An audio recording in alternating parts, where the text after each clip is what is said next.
In 2009, the Nobel Committee awarded one half of the physics prize to Charles Cohen-Kao for his groundbreaking achievements in fiber optic communications.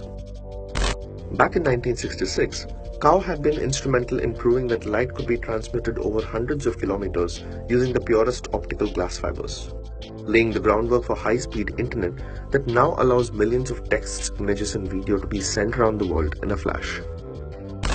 But more than a decade earlier, an Indian scientist named Narinder Singh Kapany had managed to transmit images over a bundle of optic fibers for the very first time.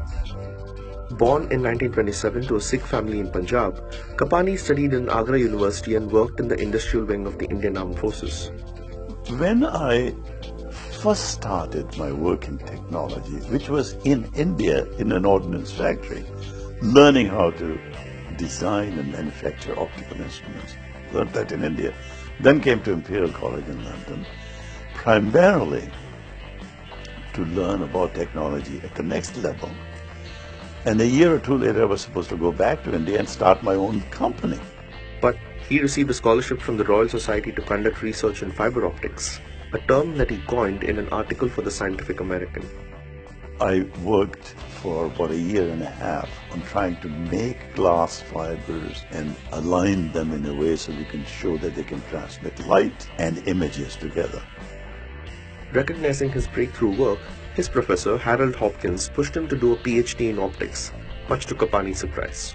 I had assumed having a PhD was a negative thing because it makes an egghead out of you. That was my assumption at the time. I wanted to be a practical man in the world and do things. I was getting ready to come back to India, and I had actually met Nehru, who wanted me to become the scientific advisor of Ministry of Defense, and that I thought was quite interesting.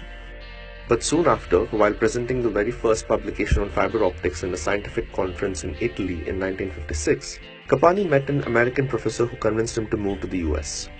And so I came to University of Rochester as a faculty member. And one year led to another, which led to a job, which immediately got me into entrepreneuring. And instead of starting a company in India, I ended up starting my first company in this area, in Palo Alto.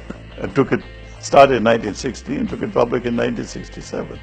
Kapany went on to publish more than 100 research papers on optoelectronics and obtained a similar number of patents to his name.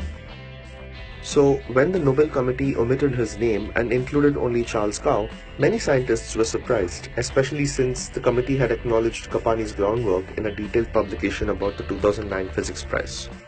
But Kapany has said that he respects their decision while noting that his work did indeed precede Kao's. Today, in his 90s, he lives in the US as a businessman and a philanthropist, seeking to strengthen the ties between the Sikh community and others in America through his charitable foundation. When I used to teach entrepreneurship at University of California, Santa Cruz, I used to say to the students, in the first lecture, I used to say, most of you should never become an entrepreneur. But those that succeed can get someplace. And fortunately for me, I've been having a lot of fun together.